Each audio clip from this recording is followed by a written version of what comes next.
Ahora, en efecto, continuando con esta exposición, la página 116, nosotros nos vamos a concentrar en la experiencia de la eclesialidad.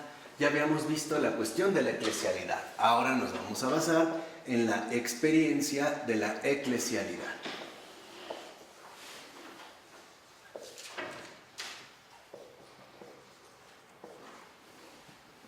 ¿Qué comienza diciendo Florensky al respecto? Lo vemos al iniciar el párrafo en el segundo renglón. Dice Florensky: la experiencia viviente de la religión como el único medio legítimo de conocer los dogmas. Únicamente fundándose sobre la experiencia inmediata, podemos adquirir una visión de conjunto y hacernos una idea del valor de los tesoros espirituales de la Iglesia. Entonces, lo que vemos es que, en este sentido, la experiencia de la eclesialidad nos lleva a una experiencia viviente de la religión.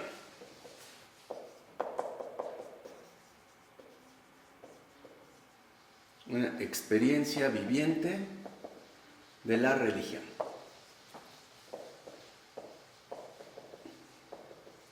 Y esta experiencia viviente de la religión es, en efecto, la Iglesia.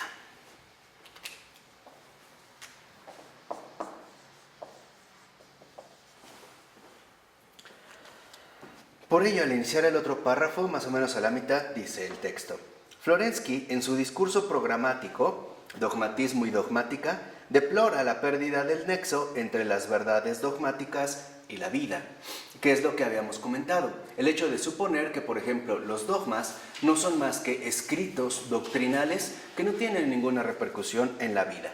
Y esto es justo a lo que lamenta Florensky, y dice: ¿cuántas ideas fundamentales que en un tiempo eran cuestiones vitales se han vuelto extrañas a la conciencia de la mayor parte de las personas?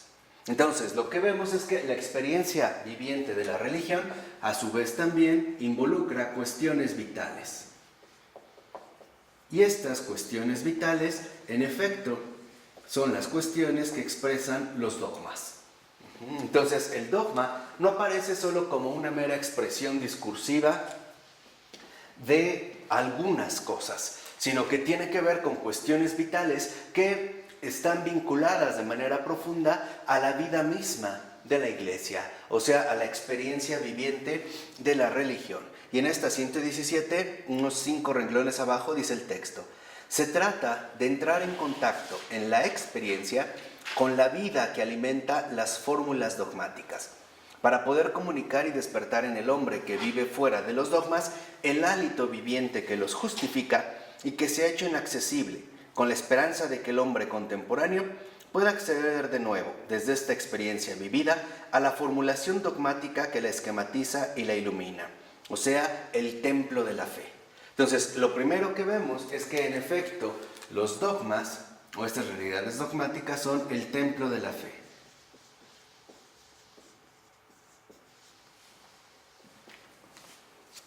Y dice a partir del tercer último renglón: se trata de volver a llenar los dogmas eclesiales de un sentido concreto y vital.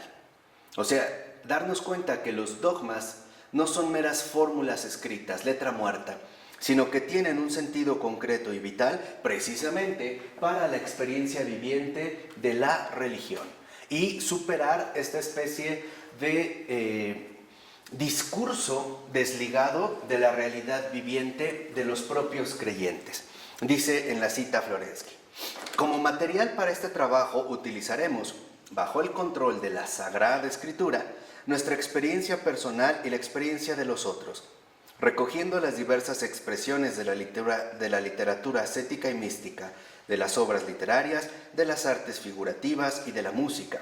Además, es necesaria una verificación completa de la literatura patrística, que sin embargo no tenga el olfato de sabueso de las confirmaciones, sino que tenga la finalidad de definir los datos psicológicos que hacen hablar al autor de un modo determinado y no de otro diverso. O sea, aquí finalmente Florensky dice que es necesario llevar a cabo una revisión profunda de toda nuestra tradición, ¿no? Y hacerlo también con los elementos con los que hoy en día podemos contar. Y al referirse a la patrística, Insiste Florensky que no solo debemos nosotros quedarnos en la mera confirmación. Por ejemplo, cuando decimos, como dijo fulano de tal, o como dijo San Agustín, o como dijo San Benito, sino que debemos tratar de entender, ¿no?, cuáles son estos datos psicológicos que hacen hablar a los padres de la Iglesia de este modo y no de otro. O sea, captar su experiencia vital. Y esto es algo fundamental, porque en efecto, al referirnos no solo a los padres de la Iglesia, sino a todo el ámbito eclesial, en particular al ámbito eclesial de los santos, no nos debemos conformar con los hechos, sino que debemos captar cuál es la experiencia vital que en efecto ellos nos transmiten. Entonces, no quedarnos en meras citas. Esa, digamos, es como una cuestión muy importante, sino superar la textualidad para acceder de nuevo al ámbito vivencial. Dice ahí mismo a continuación: estos datos inmediatos, puestos en relación con los datos auxiliares de las ciencias naturalmente históricas, o sea, con el estudio de bases fisiológicas en los fenómenos de la vida espiritual, constituyen la base de la futura dogmática persuasiva. Entonces, lo que vemos es que, en efecto, para Florensky es muy importante que en la Iglesia de nuestro tiempo se desarrolle una dogmática persuasiva, o sea, en pocas palabras, una Iglesia que en efecto constituye un cristianismo vivencial.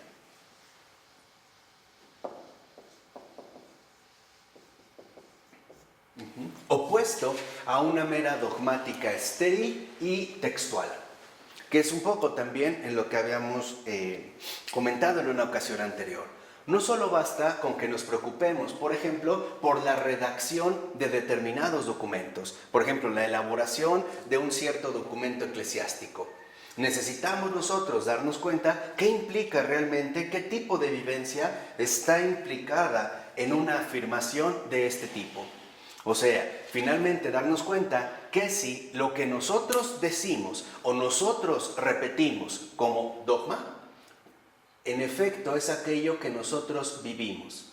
Un ejemplo muy sencillo, pensemos en el credo. ¿Qué significa comenzar diciendo creo?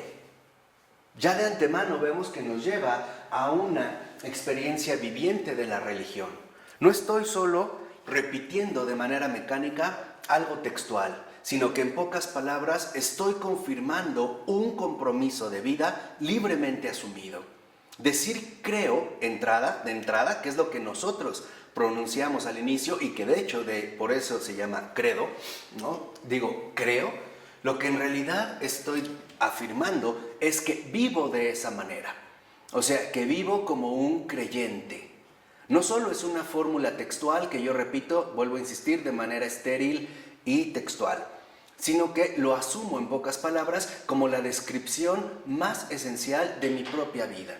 Y vivir como creyente significa que para nosotros lo primero es lo que no se ve. Y después, esto mismo que no se ve, no separarlo, desligarlo con lo que sí se ve. O sea, decir creo significa que en pocas palabras vivo de la fe. Y por lo tanto, mi contexto vital se traduce en un templo de la fe en el cual en efecto están vinculadas todas las cuestiones vitales para cualquier tipo de ser humano. Así es como empezamos a ver ahora la experiencia de la eclesialidad. Empezamos a ver precisamente los rasgos centrales que caracterizan esta experiencia y que por lo tanto también nos remiten de manera directa a un cristianismo vivencial. Esta es la dogmática persuasiva que en efecto Florensky considera que es sumamente necesario recuperar nuevamente en los tiempos actuales. ¿Por qué? Porque si no nosotros estaríamos, digamos, condenados a la mera esterilidad textual, a la repetición verbal de algo que de hecho no vivimos. Lo mismo pasaría, por ejemplo, en el caso del Padre Nuestro. ¿Qué significa orar o decir esta oración? Porque los discípulos le dicen a Jesús, enséñanos a orar. No les dice, enséñanos a decir ciertas cosas, enséñanos a orar. Y si yo digo, Padre, y yo realmente vivo lo que digo, si realmente tengo un cristianismo vivencial, entonces asumo de antemano que tengo una relación muy particular y bastante definida y precisa con respecto al Padre. Es decir, que si yo le digo Padre es porque acepto que soy su hijo y que por lo tanto no soy ningún huérfano, ni ningún desamparado, ni tampoco un desdichado errante en el mundo que va ahí, digamos, totalmente desprotegido o abandonado a su propia suerte. Rezar, en este sentido, el Padre Nuestro, decir el Padre Nuestro, es confirmar nuestra situación vivencial, situación que se traduce en nuestra vivencia fundamental de hijos. Y además, si a esto le digo Padre Nuestro, acepto que entonces los demás poseen esta misma condición y que por lo tanto son real y concretamente hermanos míos. Hermanos que provenimos y que también en este sentido poseemos un mismo Padre. Dice al iniciar el otro párrafo, como 4 renglones abajo, se trata de la totalidad de las expresiones concretas de la vida espiritual. Y eso es lo que buscamos, expresiones concretas, o sea, vivencias cristianas auténticas. Estas expresiones concretas de la vida espiritual que en efecto se traducen, en pocas palabras, en experiencias de vida, en manifestaciones precisas de estas cuestiones vitales que están implicadas en nuestra experiencia viviente de la religión. Y 5 renglones abajo, el objetivo será volver a proponer a la conciencia el dogma ya formulado, pero cargado esta vez con todo el peso de la vida vivida en su más alta cumbre. Entonces, lo que vemos es que el cristianismo vivencial nos lleva a asumir la vida, o sea, el dogma, en su más alta cumbre.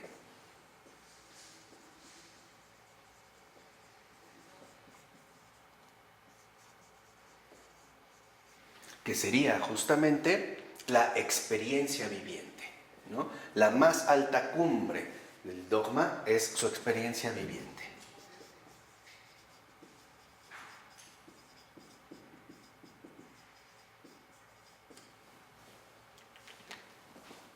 Y sigue diciendo Florensky. Ay, me perdí. Ah, sí. En su combate religioso y en sus búsquedas reales, en el fracaso de las fuerzas humanas y en el logro de la superación de las contradicciones. Entonces, aquí aparecen 4 rasgos muy importantes que esta experiencia viviente tendrá que ir asumiendo a lo largo precisamente de su desarrollo. Primero, combate religioso. Podríamos decir su permanencia en la verdad y por lo tanto también su separación con respecto al error. Segundo, búsquedas reales. Estas búsquedas reales nos conducirán entonces a profundizar cada vez más y, como dijera Emmanuel Mounier, a buscar ir cada vez más lejos. A ir en esta búsqueda que en efecto nos conduce a profundizar y por lo tanto también a madurar. Y también fracaso de las fuerzas humanas.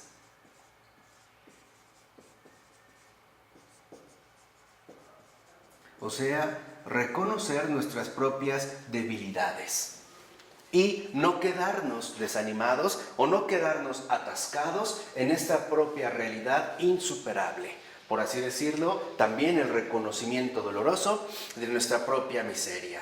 Piensen, por ejemplo, cuántas veces intentamos que una persona cambie y simple y sencillamente no lo conseguimos.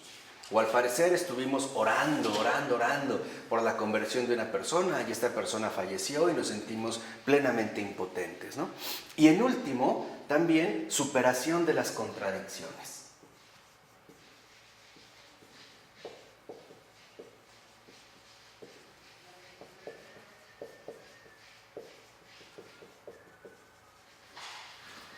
De tal manera que entonces estos 4 aspectos, combate, búsquedas, fracasos y superación, es lo que para Florensky representa justamente la síntesis espiritual.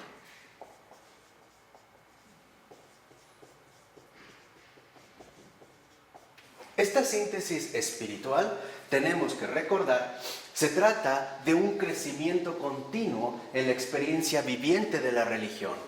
Nadie es cristiano de una vez por todas. ¿Por qué? Porque nosotros no agotamos la verdad, ni la vida que esta verdad nos comunica y nos aporta. Necesitamos, en pocas palabras, ir creciendo de manera gradual, precisamente hasta alcanzar la vida en su más alta cumbre. O sea, esta experiencia viviente que no podrá evitar de ninguna manera un combate religioso. O sea, la permanencia en la verdad, búsquedas reales. Buscar aquello que quizá falta precisar, superar aquellas dificultades que podemos encontrar a lo largo de nuestra trayectoria o recorrido, y también asumir y atravesar el fracaso de las propias fuerzas humanas. Y por último, acceder a la superación de las contradicciones. Todo esto es un proceso. Y esta síntesis espiritual, en efecto, es un proceso de crecimiento. Es precisamente, digamos, las líneas sintetizadas del cristianismo vivencial que Florensky está tratando nuevamente de infundir en el alma creyente. Y aquí vale la pena nada más hacer un pequeño paréntesis. Hoy para nosotros, quizá, el simple hecho de ser creyente ha perdido sustancialidad. Hemos perdido de vista que el ser creyente involucra también un crecimiento constante, y que este crecimiento constante se da a través del tiempo, que se requiere tiempo para ir creciendo e ir atravesando estas líneas, por ejemplo, de un combate donde puede darse con respecto a las tentaciones diabólicas que vamos a enfrentar, porque cuando uno se decide por la verdad, la mentira se nos viene encima y hay una declaración de guerra, y esto es un hecho, ¿no? Desde estas tentaciones diabólicas que pretenden sacarnos de la misión o simplemente perturbar nuestro recorrido, e incluso, de ser posible, interrumpirlo de manera definitiva, sacándonos de la jugada, y que tenemos que ir aprendiendo a reconocer, y que a veces para poder reconocerla hay que padecerla, ¿no? Hay que entender cómo nos dio para entender su dinámica o su proceso, vamos a decirlo así, de aparición o de presencia dañina, hasta estas búsquedas reales donde lo que en efecto intentamos es mejorar las cosas, mejorarlas siempre a través de las exigencias de la verdad, y que también muchas veces estas búsquedas reales nos lleva a reconocer que lo que estamos haciendo no es por obra nuestra, es nada más la aceptación de la gracia, ¿no? La gracia es la que lo realiza, sí, pero a través de esta aceptación, de este gesto voluntario mínimo. Y también dándonos cuenta de esta superación de las contradicciones que nos lleva a contemplar las cosas de modo más sereno. ¿Recuerdan cuando habíamos hecho estos comentarios a la pintura de Florensky, ¿no? Alcanzar la serenidad de ánimo, que es lo que también nosotros de alguna manera estamos buscando. Entonces, no olvidemos que, como nos dirá mucho más adelante Pavel Florensky, el hecho de estar en combate y que este combate sea real involucra que damos golpes, pero también los recibimos. Y eso es parte de que estamos peleando. O sea, ustedes piensen en el mejor boxeador que quieran o en su preferido. Podrá haber dado 1000 knockouts, pero otros le entran. Y a veces lo tumban, y tenemos que estar Pacquiao, ¿no? Habrá tirado, mandado a la lona a muchos, pero él también ha caído, le ha entrado a lo mejor un uppercut o qué sé yo, o un gancho al hígado o directo a la mandíbula. O sea, debemos de reconocer nosotros en qué medida estamos aprendiendo a llevar a cabo el buen combate. Pero para alcanzar el buen combate necesitamos primero haber experimentado los daños del ataque. ¿Sí me explico? Necesitamos conocer de qué manera el enemigo nos ataca, para reconocer nuestros puntos débiles y también sus estrategias, ¿no? de daño, ¿no? Por llamarlo de alguna manera. Esto es fundamental porque a veces también tal parece que pensamos en la vida espiritual como en algo enteramente superficial y descarnado de nuestra realidad humana. Y no es así. La vida espiritual para nada está desligada de nuestra propia realidad humana, y por eso también se lleva tiempo. Tiempo para ir creciendo en este camino. Tiempo para alcanzar la vida en su más alta cumbre.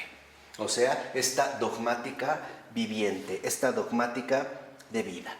Por ello también aquí es cuando Florensky reconoce que esta síntesis espiritual o este proceso está también basado o apoyado, sostenido por la escritura. ¿Por qué? Porque la escritura aparece como el espejo de la existencia.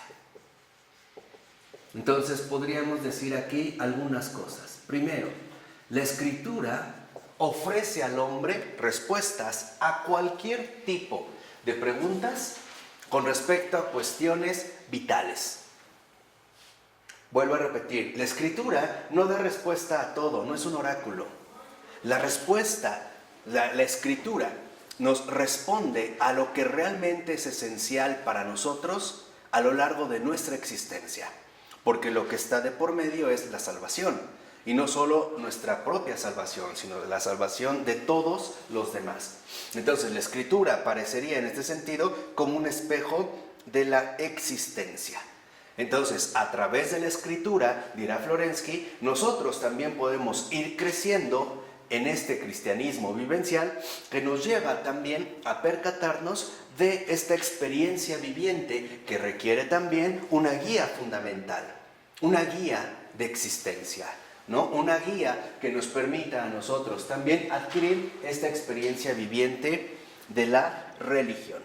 De ahí pues entonces que lo que está buscando en este sentido Florensky es que el dogma cumpla con su misión. Entonces el dogma tiene una misión. ¿Cuál es la misión? Salvaguardar la síntesis superior de la vida. Esa es la misión del dogma. O sea, el dogma no es escritura. El dogma en este sentido es, digamos, un custodio fundamental de la conservación y adquisición de esta síntesis superior de la vida. Y por ello es que al principio, en la Teodicea de Florensky, aparece, digamos, este primer aspecto bajo la forma de la eclesialidad. Dice el texto al iniciar el último párrafo: la Teodicea se presentará, por tanto, como una iniciación sapiencial en las profundidades de la vida espiritual de la Iglesia. Ese ámbito de realidad humano-divina, la eclesialidad, precipitado de la vida de las generaciones cristianas en el tesoro de la Communio Sanctorum. Entonces, en este tesoro lo que encontramos es que la Escritura, como espejo de la existencia, es justamente lo que nos transmite a nosotros la sabiduría de vida. Por eso tampoco es un manual de consejos. En realidad nos transmite la sabiduría divina de vida, que no es otra cosa más que la misma sabiduría divina. Es Dios mismo el que nos enseña a recorrer el camino de la vida y a recorrerlo a la luz, en este sentido, de la verdad. Por ello es que para Florensky, en último término, elaborar una teodicea será lo mismo que mostrar el camino hacia Dios que se ha manifestado en la Iglesia. Entonces, aquí es donde vemos otro aspecto fundamental. Esta sabiduría de vida es camino hacia Dios. Y ese es, digamos, el propósito fundamental de la Escritura. Es un camino hacia Dios. Y este camino hacia Dios, que en efecto está dado en la Escritura, se encarna, por así decirlo, en la realidad misma de la Iglesia. Por eso, para Florensky, la Iglesia es ya una teodicea experimentada. Es la experiencia de este camino hacia Dios de manera concreta, ¿no? De manera plenamente dada. Por ello es que Florensky concede que en último término, la Iglesia es algo que nosotros no podemos dominar y que no podemos alcanzar a cubrir. En la 119, por ejemplo, a partir del segundo renglón, dice el texto: Florensky es consciente de que toda su labor intelectual no será más que una pequeña candela que ilumine la riqueza eclesial, una esponja que limpie los escritos antiguos, testimonio de la santidad, para que, dice Florensky, se llegue a distinguir las letras trazadas por la Iglesia, una preparación para el uso de los neófitos hasta que éstos no lleguen a nutrirse directamente de las manos de la madre. Y aquí es donde vemos un aspecto central de Florensky. Florensky considera que toda su obra, toda su aportación, no es más que una ayuda provisional. Ayuda provisional para recuperar nuevamente la experiencia viviente de la religión. Es decir, para volver a ser miembros vivos de esta iglesia. O como le llama aquí precisamente de esta madre. De tal manera que entonces lo único que busca Florensky es que retornemos de nuevo a esta sabiduría de vida que en efecto nos lleva a un camino hacia Dios y que se encuentra ubicada de manera concreta en la iglesia. Entonces, no se trata de que Florensky esté buscando solo en términos nominales, de nombre, o bien cuantitativos, o sea, de número, adeptos a la iglesia. No se trata de llenar un partido, por ejemplo. No se trata de que nosotros encontremos adeptos y engrosemos las filas. No, se trata de realmente participar de esta vida de Dios que la iglesia nos aporta. O sea, de ser realmente cristianos genuinos, ¿no? De asumir en las propias venas un cristianismo vivencial. Y por lo tanto, alimentarse de manera directa de esta madre iglesia, ¿no? De esta iglesia madre. Dice la 119 en la cita, dice Florensky: sé con certeza que no he encendido por mi parte más que una pequeña antorcha o una mísera candela de cera amarilla. Y sin embargo, esta pequeña llama que tiembla entre mis manos inexpertas ha comenzado a irradiar con 1000 reflejos sobre el tesoro de la Santa Iglesia. Durante muchos siglos y día tras día se han ido reuniendo aquí los tesoros, una piedra preciosa detrás de otra, el oro grano tras grano, la plata pieza a pieza, como rocío oloroso sobre el vellón, como maná celeste, se ha depositado aquí la fuerza carismática de almas iluminadas por la divinidad. Entonces, ¿qué nos aporta esta iglesia madre? ¿Qué da como resultado almas iluminadas por la divinidad?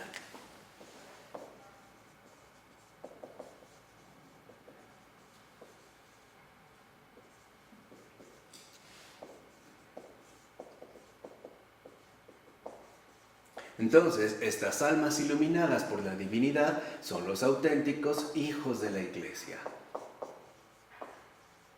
O sea, partícipes de esta sabiduría divina que no es otra más que este camino hacia Dios que en efecto la iglesia nos proporciona en este mundo. Dice: como las perlas más preciosas han sido recogidas aquí las lágrimas de corazones puros. Y aquí vemos otro aspecto. Estas almas iluminadas por la divinidad, estos hijos de la iglesia, son en efecto corazones puros. O sea, santificados.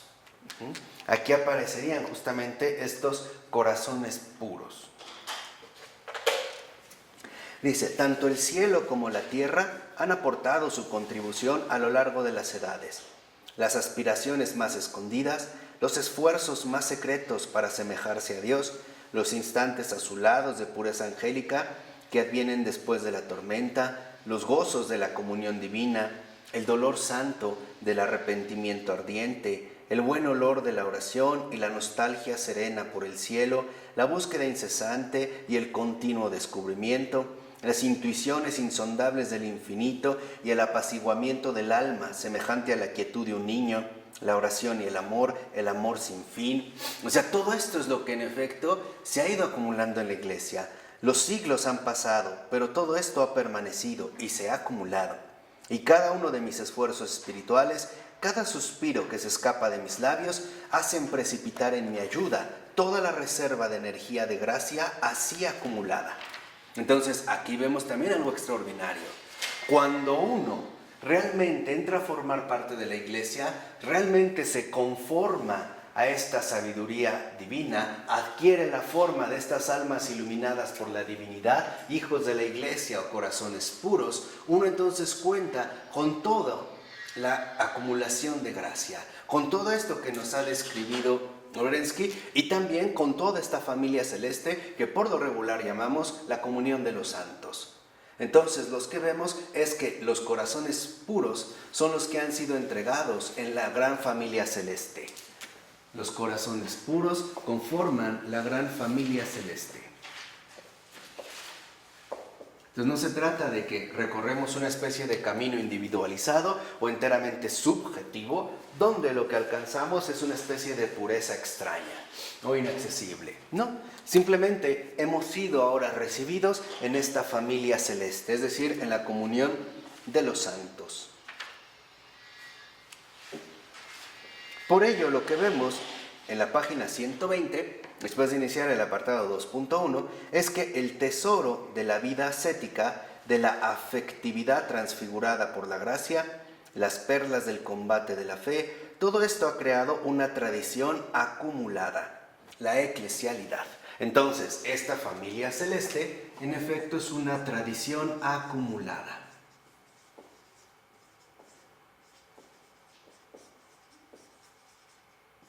Y nosotros, si realmente nos decidimos a entrar a esta experiencia viviente de la religión, o sea, a esta experiencia de la eclesialidad, también estaremos llamados a seguir enriqueciendo este tesoro inagotable de nuestra Iglesia Madre, a través precisamente de lo que a cada uno de nosotros nos corresponda.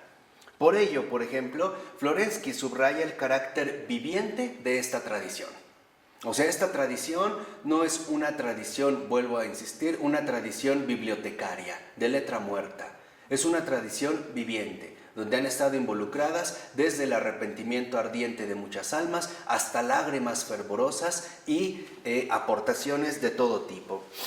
Y también va a insistir, por ejemplo, en este sentido, que si esta tradición es viviente, nosotros estamos entrando en un camino de vida, en el camino que conduce hacia Dios, o sea, en el camino hacia la vida eterna.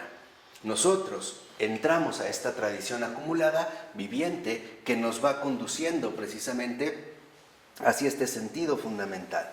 Por ello, en la 121, más o menos 5 renglones de que inició el párrafo, dice: la eclesialidad, por tanto, no es ni una experiencia exclusivamente individual, ni una institución exclusivamente externa, sino que posee esa objetividad cargada íntimamente de la plenitud de lo personal que nuestro autor describirá exponiendo la teología de la memoria divina.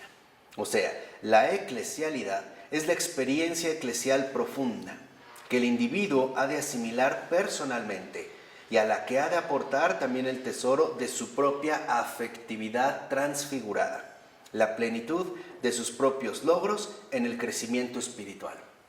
Entonces, lo que vemos es que nosotros estamos llamados también a contribuir a esta tradición acumulada con nuestra propia aportación. ¿De qué dependerá, en último término, nuestra aportación? Del crecimiento espiritual alcanzado, de la síntesis espiritual que atraviesa todos estos aspectos y que va dando, en último término, frutos que en último término serán integrados a esta eclesialidad, a la Iglesia. Y de hecho podemos ver que es en esto justamente en lo que consiste la catolicidad. Entonces lo que vemos es que la Iglesia, en pocas palabras, o esta experiencia de la eclesialidad, es reconocer en la Iglesia un organismo vivo, no una organización burocrática. La Iglesia es ante todo organismo vivo y no institución organizada. ¿Sí queda claro? A la manera como las instituciones se han empezado a desarrollar a partir del auge del Estado moderno, ¿no? Donde quizá los criterios más fundamentales que aparecen en la instauración de estas instituciones modernas sean los siguientes: administración y eficiencia, ¿no? O sea, productividad. Y para ello es que se requiere toda una administración, en pocas palabras, para dar resultados. Y resultados que de preferencia sean inmediatos o bien a corto y mediano plazo. Eso es lo que queremos. En cambio, la Iglesia no es una institución organizada, no es organización, es organismo vivo. Y por lo tanto no podemos perder de vista que la Iglesia ante todo es fuente de gracia viva. No depende tanto de la organización institucional que se lleve a cabo, como si fuese una especie de empresa cualquiera, ¿no? O de un proyecto moderno de desarrollo humano. No, la iglesia ante todo está contenida finalmente por la gracia que de ella fluye y que fluye de ella porque a ella le ha sido dada. No se trata entonces de que nosotros busquemos criterios de eficacia. Como tal parece, es una de las tendencias en muchos ámbitos eclesiásticos del mundo contemporáneo. Se busca que la iglesia aparezca o asuma los mismos criterios organizativos de otras instituciones, ¿no? Para tratar de ir al día. No se trata de esto. De lo que se trata en último término es que la iglesia no pierda de vista su sustancia más fundamental. Es decir, la experiencia del Dios vivo que ahí se da, a través tanto del dogma como del sacramento. Y que por lo tanto encontremos en la iglesia, en este organismo vivo, lo que ella nos da, vida nueva. ¿Quién sabe qué escribí?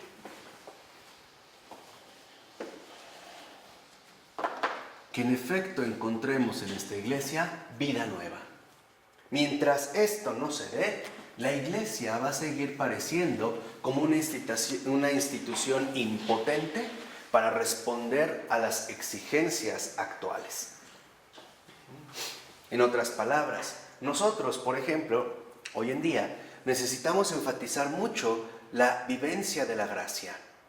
Y esto nos lleva a que los criterios que asumimos no sean precisamente los criterios organizativos, administrativos, sociales, económicos, políticos, etcétera, que dominan en las demás instituciones, sino que realmente mostremos que la iglesia nos aporta algo más que una simple organización eficiente, que la iglesia nos aporta una vida nueva donde empieza a resplandecer la resurrección del Señor, este Dios vivo que sí cambia todas las cosas.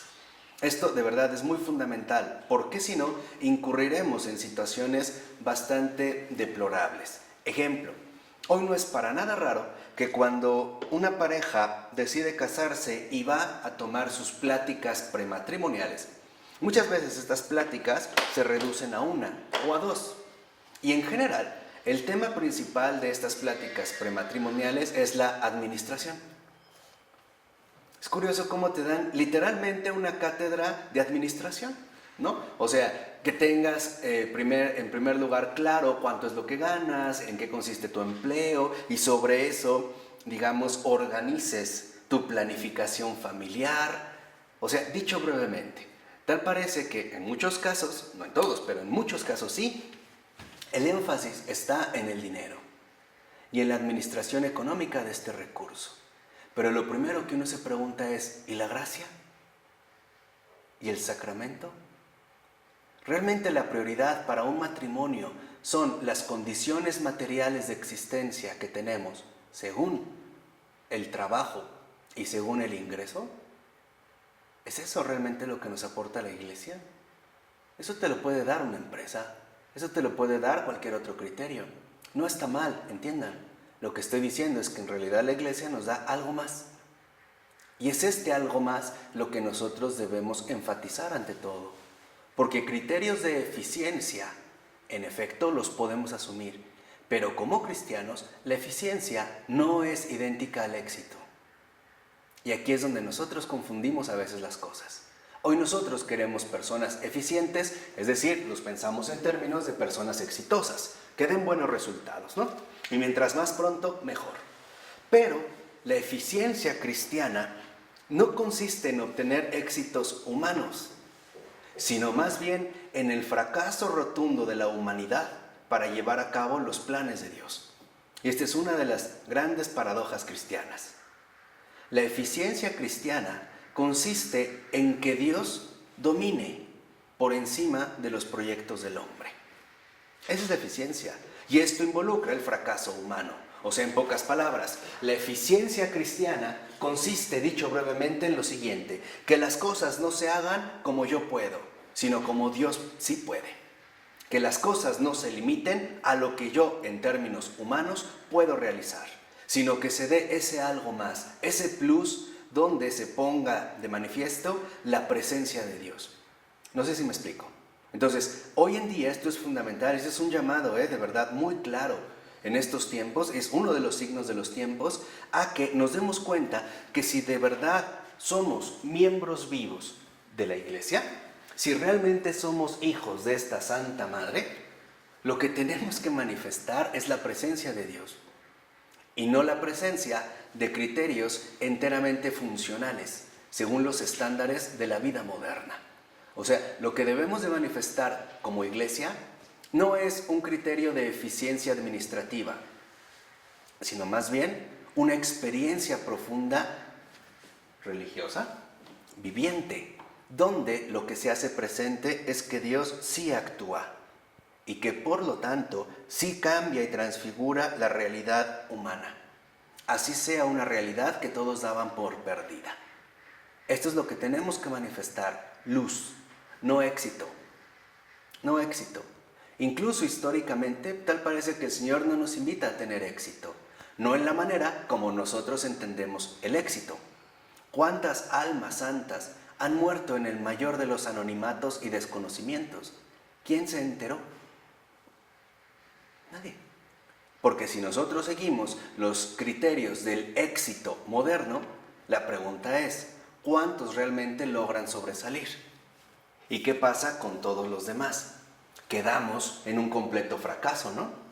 Si no alcancé, por ejemplo, a cubrir el estatus que se me pedía, por ejemplo, si no alcancé a obtener un puesto laboral llamativo como ser director general de Coca-Cola en México, o mejor aún, a nivel internacional, o ser el siguiente director general de Mac, etcétera, etcétera, etcétera, simple y sencillamente fracasé. Si no me casé con una mujer que tiene que cubrir ciertos requisitos, soy un fracasado, o con un hombre así, ¿no? O sea, si tengo un novio que tiene un Audi TT, tengo éxito. Pero si tengo un novio que solo tiene puro DDT, entonces fracasé, ¿no? O sea, aquí es lo que quiero que entiendan, de qué manera nuestros conceptos actuales también requieren una especie particular de clarificación. Bueno, entonces, lo que tenemos que ver es lo siguiente. Si lo vemos en la 121, en el último párrafo, a partir del segundo renglón, dice Florensky: la eclesialidad. Este es el nombre del refugio donde la inquietud del corazón se apacigua, donde las pretensiones del entendimiento se calman, donde un gran reposo penetra la razón. Entonces, fíjense, lo primero que encontramos aquí en esta vida nueva son tres cosas también. Hay como un sello marcadamente trinitario, ¿no?, que va emanando. Primero, refugio. En la iglesia encontramos refugio. 2, calma. Y 3, reposo. Entonces, podríamos decir, lo fundamental es que la iglesia, en esta vida nueva que hace posible, que nos transmite a todos y cada uno de nosotros, lo primero que nos da es descanso. Descanso de las inquietudes intelectuales que tanto nos agobian.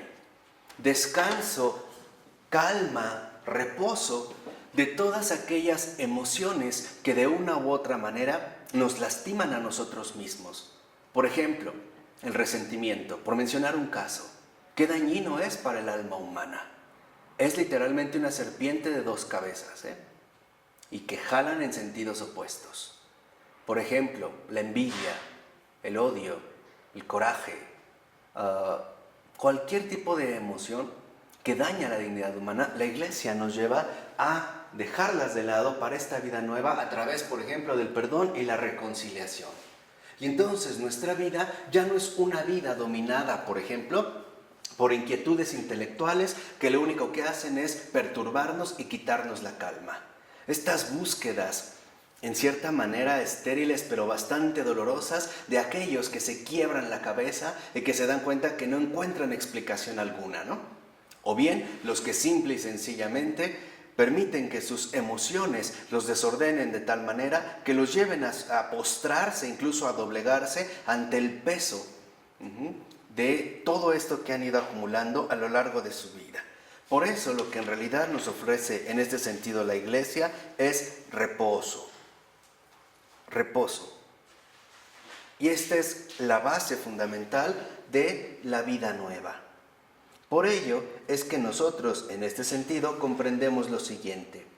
En la 123, al iniciar la página, dice el texto: la eclesialidad radica en el nivel ontológico más profundo de la vida. ¿De acuerdo? La eclesialidad radica en el nivel ontológico más profundo de la vida. ¿Qué quiere decir? Que la Iglesia, esta nueva vida, no es solo una vida superficial, sino que nos aporta un nuevo ser. Está en lo más hondo, ¿no? En el nivel ontológico más profundo de la vida. Porque lo que en efecto nos transmite la eclesialidad es la transformación completa de nuestra propia vida, a través precisamente de esta experiencia viviente de la religión. Dice Florensky, fíjense, al iniciar la otra cita, dice: poco importa que yo no pueda, ni que haya podido, pueda, ni ciertamente podrá, ni que nadie haya podido, pueda, ni ciertamente podrá definir lo que es la eclesialidad. Que los que se esfuerzan en ello se disputen y refuten mutuamente sus fórmulas de la Iglesia. Y aquí es donde vemos un aspecto central. Para Florensky, la Iglesia no se expresa en fórmulas, se expresa en vivencias. Y de estas vivencias se formulan adecuaciones racionales pertinentes, que es lo que habíamos dicho. Primero vivencia, después escritura. Primero experiencia, después redacción. Dice: el hecho mismo de que ésta sea indefinible en términos lógicos, de que sea inaferrable, inefable, ¿no prueba justamente que la eclesialidad es la vida? Una vida especial, nueva, dada a los hombres, pero como toda vida, inaccesible al entendimiento, que es lo que habíamos comentado hace un momento, ¿no? A veces, simple y sencillamente, qué difícil es para nosotros mismos definir un cierto estado emocional que estamos viviendo, ¿o no? Como que mi entendimiento no da para tanto. ¿O nunca han sentido de verdad la limitación del lenguaje, por ejemplo? Cuando algo te sucede y no tienes palabras, pero ¿qué tal un llanto? O un grito, o un gesto, o a veces hasta un desmayo, ¿no? Algo así. Entonces, precisamente Florensky considera que las fórmulas no son la expresión real de la Iglesia. No se reduce a meras fórmulas, a un documento escrito de manera coherente y perfectamente lógica. Dice a continuación: las divergencias en la definición de la eclesialidad, la posibilidad de diversos intentos de determinar bajo ángulos distintos por las palabras lo que ella es, esta variedad de fórmulas incompletas y siempre inadecuadas por las que se pretende describirla, todo esto, ¿no nos confirma también por la experiencia lo que nos había dicho ya el apóstol? La Iglesia es el cuerpo de Cristo, la plenitud de aquel que lo llena todo en todos. Y se refiere a la carta a los Efesios, capítulo 1, versículo 23. Entonces, ¿cómo esta plenitud, este pleroma de la vida divina, podrían ser encerrados en el sepulcro estrecho de una definición lógica? Entonces, lo que nos vuelve a insistir es que no podemos tratar de encerrar la eclesialidad, la vida eterna, la verdad, la vida eterna que nos aporta la verdad viviente, no la podríamos estrechar en el sepulcro limitar al sepulcro estrecho de una mera definición lógica. Entonces podríamos decir, la Iglesia primero se vive, después se define. Porque esa es la dinámica fundamental de la verdad. La verdad primero se experimenta, después se expresa. Se busca encontrar la articulación adecuada, ¿no? Vean en gran medida lo que está escribiendo Charles Taylor en estos tiempos, este gran filósofo católico, cuando habla de estos trasfondos, por lo regular inarticulados, en los que nos movemos, la vida podríamos decir, y que debido a ciertas circunstancias o bajo ciertas condiciones, nos vemos como obligados a tratar de precisar y darles una articulación clara y definida. En pocas palabras, Vivimos y después hablamos de lo que vivimos. Pero la vida en este sentido es previa. Por eso dice al iniciar el último párrafo, las características con las que Florensky describe la eclesialidad no son otra cosa que la explicitación de la teología de la Iglesia contenida sobre todo en la carta a los Efesios, o sea, de este cuerpo de Cristo.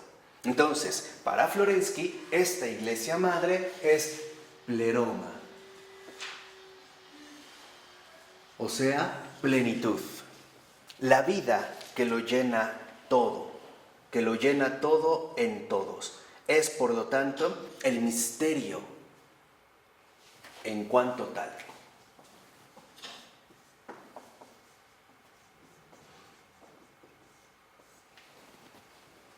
El misterio de la vida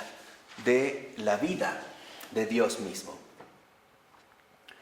Por ello, va a insistir en este sentido Florensky, y lo vemos en el último renglón de la 124, que el fondo de la eclesialidad es, en definitiva, la vida nueva, o sea, la vida en el Espíritu.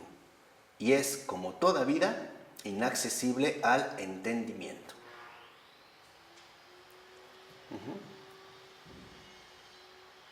¿Por qué es inaccesible al entendimiento? Porque lo desborda, porque no es exactamente traducible a los términos o conceptualizaciones lógicas que nosotros solemos utilizar justo en el momento de referirnos a las cosas que nos rodean, o sea, a la realidad misma. Este, dicho sea de paso, es una gran tentación para los intelectuales. A veces se concentran tanto en la precisión conceptual que se pierde de vista la realidad inicial de la cual se quiere hablar. Es tanta el afán por encontrar el concepto adecuado que se pierde de vista la realidad de la que estamos hablando. Dicho de otra manera, es muy fácil la tentación, y no solo para nosotros los filósofos, en general para los intelectuales, y todavía más para cualquier persona humana, pasar de manera desapercibida, desatenta, de lo real a lo discursivo, y quedarnos en el ámbito estrecho de las discusiones estériles, ¿no? De estas cuestiones meramente discursivas, donde a veces nos desgastamos tanto por encontrar una definición adecuada, que nos alejamos, tal parece, cada vez más y más y más de la realidad misma. Y esto es justo lo que la Iglesia no permite. La Iglesia, en este sentido, la eclesialidad, nos recuerda que esta vida nueva, esta vida en el Espíritu, es un misterio que desborda por completo tanto nuestra capacidad intelectual como nuestra realidad afectiva. En pocas palabras, la Iglesia es aquello donde lo humano se convierte en algo verdaderamente sobrehumano. Es el lugar donde Dios y hombre entran en comunión y no solo se comunican.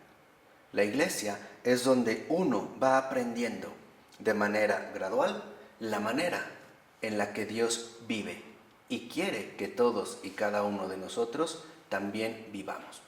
¿De acuerdo? Vamos a dejarle hasta aquí. En el nombre del Padre, del Hijo y del Espíritu Santo. Amén. Pues muchas gracias.